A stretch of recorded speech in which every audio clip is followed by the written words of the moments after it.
இன்றைக்கி நான் உங்ககிட்ட ஷேர் பண்ணுற கண்டென்ட் என்னென்னு பார்த்தீங்கன்னா, எ எனக்கு என் வாழ்வில என்னை ஆட்கொண்டு அருள் புரிஞ்சு என்னை வழிநடத்தின சில சித்தர்கள் வரிசையில அவங்க மூலம் நான் அடைஞ்ச ஞானத்தையும், சில அனுபவங்களையும் உங்களுக்கு சொல்கிறது மூலம், அது உங்கள் வாழ்விலும் ஏதோ ஒரு வகையில் பயன்படும். அப்படிங்கிற பட்சத்தில் இதை ஷேர் பண்ணுறேன். இன்றைக்கி நான் உங்ககிட்ட ஷேர் பண்ணுறது என்னென்னு பார்த்தீங்கன்னா, ரெட்டியபடி சுவாமிகள். ரெட்டியபடி சுவாமிகள் அப்படிங்கிறது வந்து அவர் பிறந்த ஊர். அது எங்கே இருக்குன்னா, தூத்துக்குடி பக்கத்தில் நாகாலாபுரம்.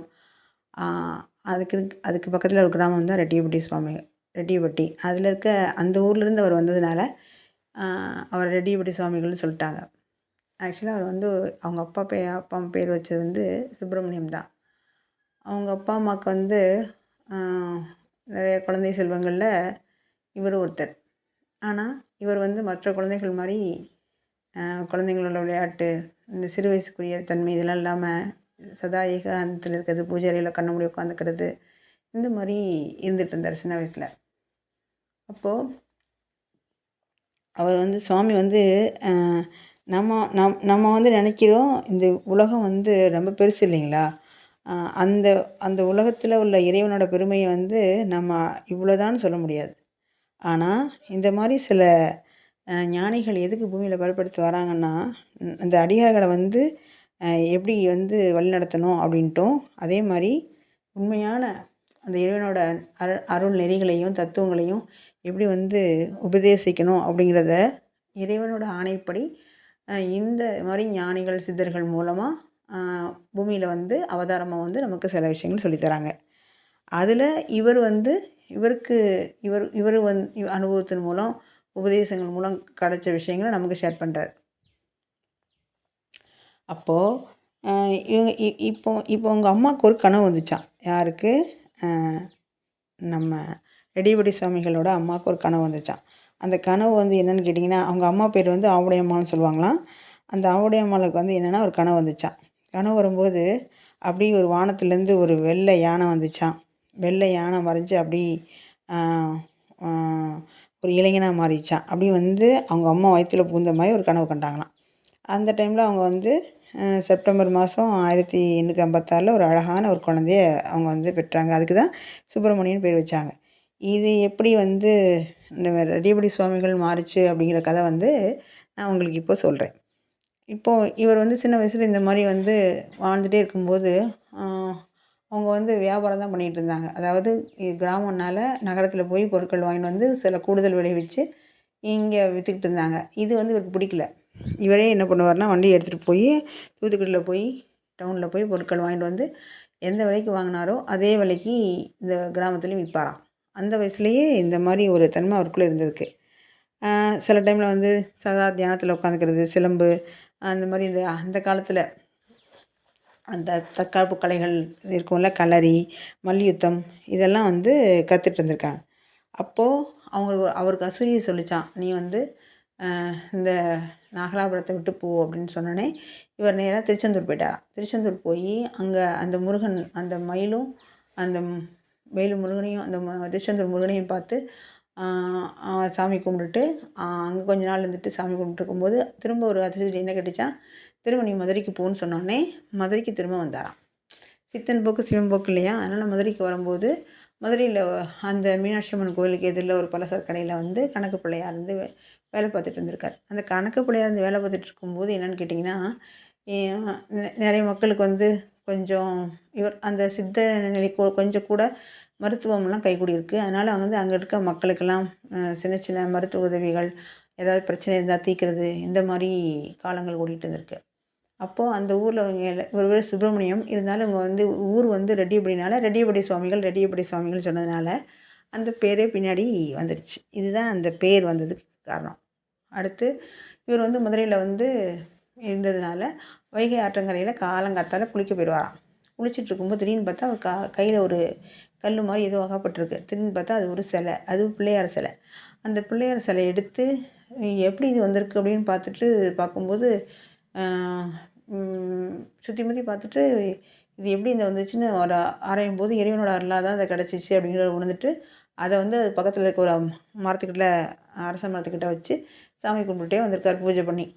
அதுதான் அது பரிபூர்ண விநாயகர். இப்போவும் அந்த கோவில் அங்கே இருக்குது. இந்த மாதிரி பூஜை பண்ணிட்டு வந்துருக்கும்போது இவர் என்ன சொல்கிறாங்கன்னா, அந்த விநாயகர் தான் இவர். விநாயகரோட 100% இல்லை, மொத்த ஆற்றலாகவே இவர் தான் வந்திருக்காரு. விநாயகரே இவர் தான் அப்படின்னு சொல்லுவாங்க அவங்க பக்கத்தில் அந்த சமகாலத்தில் இருந்தவங்க. அதே மாதிரி இவர் வந்து எந்த சாமியையும் மதத்தையும் குறைச்சி சொல்லக்கூடாதுன்னு சொல்லுவாராம். மது ஒழிக்கணும், போதையெல்லாம் வந்து இல்லாமல் இருக்கணும் அப்படின்னு சொல்லுவாராம். இயேசு, அல்லாஹ், சிவன், பெருமாள், பிரம்மன், இப்படி எந்த தெய்வங்களாக இருக்கட்டும் எல்லாமே ஒன்று தான். அதனால் வந்து அவங்களுக்கு வந்து எதுவுமே வந்து வேறுபாடு கிடையாது. அவங்க வந்து நம்ம வந்து புறம் கூறக்கூடாது அப்படின்னு சொல்லுவாங்களாம் சாமி. அப்போ இந்த காலகட்டத்தில் வந்து என்னென்னா, இவர் நிறைய கோவில்களுக்கு, ஜீவசமாதிகளுக்கு அப்படி எல்லா ஊருக்களுக்கும் போயிட்டே இருந்த காலத்தில் வந்து என்னென்னா, இப்போது இந்த விநாயகர் வழிபாடும் சேர்ந்து பரிபூர்ணமாக கிடச்சதுனால அந்த விநாயகரும் பரிபூர்ண விநாயகர்னு வச்சுட்டாங்க. மக்களும் அந்த இடத்துக்கு வந்து நிறைய வழிபாடு செய்ய ஆரம்பிச்சிட்டாங்க. அப்போது அந்த ரெட்டைவடிவ சுவாமிகளோட புகழ் கொஞ்சம் கொஞ்சமாக வளர ஆரம்பிச்சிச்சு. அவர் வந்து அந்த பெரிய பெரிய அவர் வந்து கொஞ்சம் ஆரம்ப திண்ணை படிப்பு தான் படிச்சிருக்காரு. அதனால் வந்து வேதங்கள், உபதேசங்கள் இதெல்லாம் வந்து அவருக்கு படிக்காமே இயல்பாக வந்துச்சாம். இதுதான் நம்ம சொல்கிறோம் ஞான இயல் வந்து இந்த தன்மையில் உள்ளதான். இறைவனே அவதாரம் எடுத்து வரும்போது எப்படி இருக்கும், அவங்க ஏன் படிக்கணும் இல்லைங்களா? அந்த மாதிரி வந்து இந்த மாதிரி வந்து உபதேசங்கள்லாம் சொல்லும்போது நிறைய பேர் அவங்கள வந்து குருவாக ஏற்றுக்கிட்டாங்க. அந்த குருவாக ஏற்றுக்கிட்டு இருக்கும்போது அவர்கிட்ட அந்த விபூதி வாங்கி அந்த விபூதினாலே நோய்கள்லாம் குணமாயிருக்கு. இந்த மாதிரி பிரச்சனையெல்லாம் விலகிருக்கு, செல்வங்கள்லாம் கூடியிருக்கு.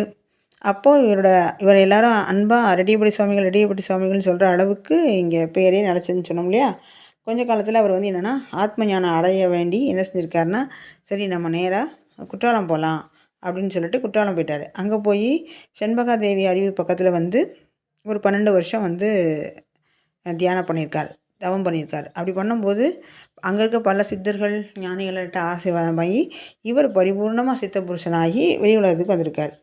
இவர் என்ன சொல்ல வந்திருக்காருன்னா, அந்த 12 வருஷம் தியானத்தின் மூலம் என்ன கண்டுபிடிச்சாருன்னா, நம்ம வந்து நம்மளால் கர்மாவை வெல்ல இயலுமா அப்படின்னு யோசித்தா வெல்ல இயலும். எப்படி அப்படின்னு கேட்டிங்கன்னா, நம்ம இந்த கர்மாவை கழிக்கிறதுக்கு தான் அந்த மனித உடலை எடுத்து வரோம்.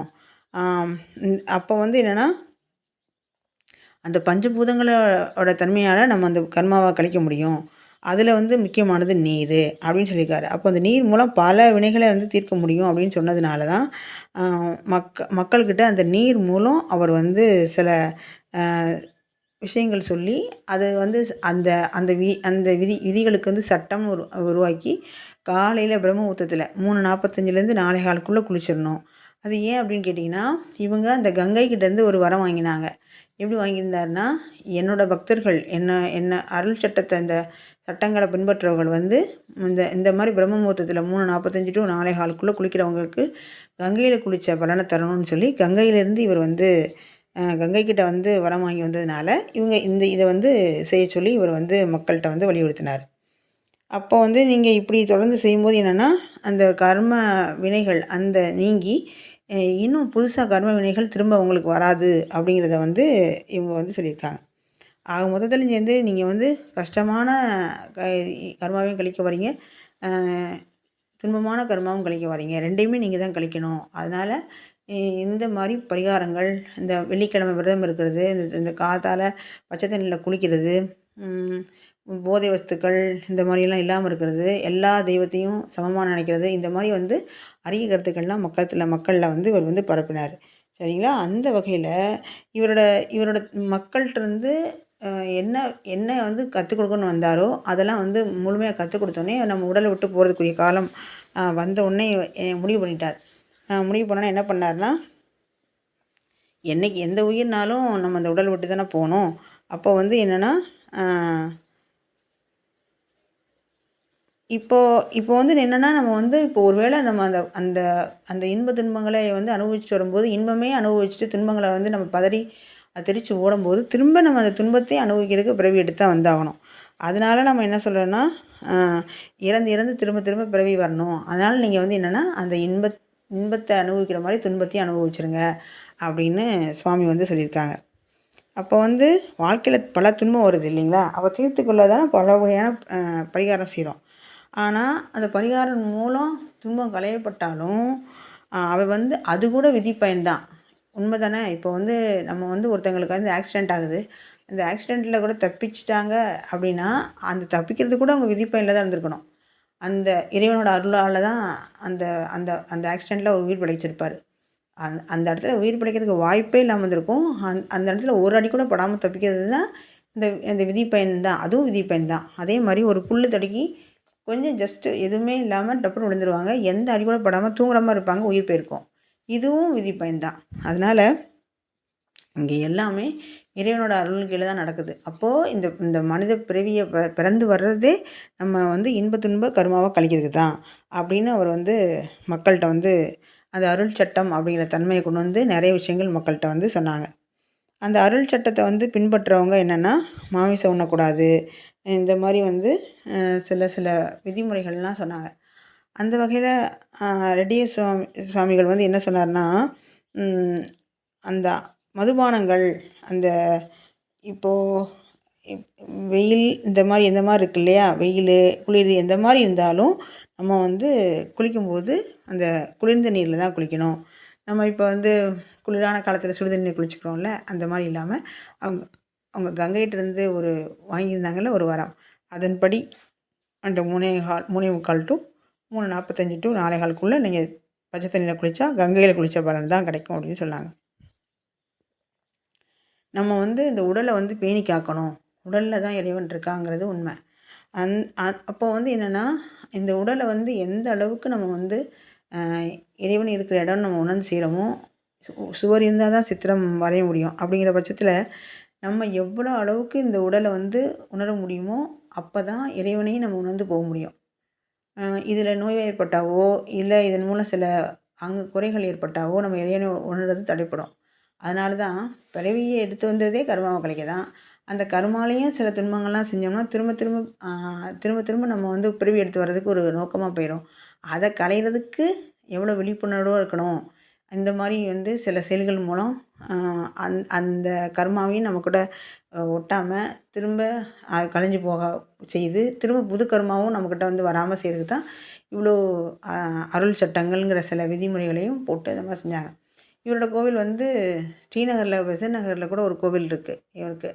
அதே மாதிரி இந்த இந்த இவர் இறந்த வருஷம் வந்து பார்த்திங்கன்னா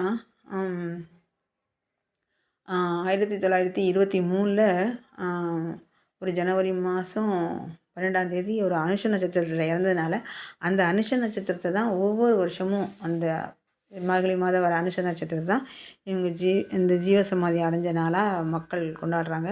அது 100 வருஷம் கழிஞ்சு இன்றைக்கி சிறப்பாக கொண்டாடுற அளவுக்கு அவர் அருள் புரிஞ்சிட்ருக்காரு.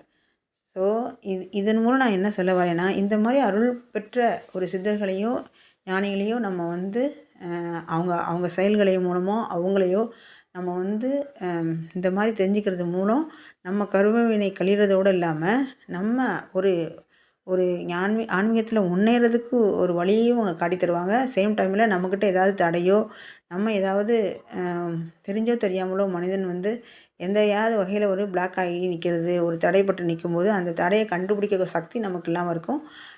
அதே நேரத்தில் எந்த பக்கம் போகணும்னு தெரியாமல் இருக்கும். அது இவங்க சரியான வழிகாட்டுதல் மூலம்தான் நம்ம ஒரு ஒரு நிலையான ஒரு இடத்துக்கு போகிறதுக்கு ஒரு வாய்ப்பாக, கருவியாக இவங்கள வந்து நம்ம வந்து பயன்படுத்தணுங்கிறதுக்காண்டி தான் இந்த மனித ரூபத்தில் இந்த அவதாரங்கள் வந்து நமக்கு வந்து வழிகாட்டுறாங்க.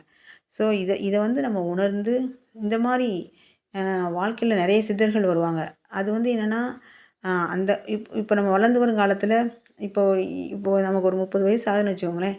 40 வயசு ஆகுதுன்னு வச்சுக்கோங்க. ஆனால் 20 வயசு 25 வயசுலலாம் அந்த சுவாமிகள் நம்ம லைஃப்பில் வந்து போயிருப்பாங்க. ஆனால் அதை நம்ம ரொம்ப சாதாரணமாக கடந்து போயிருந்திருப்போம்.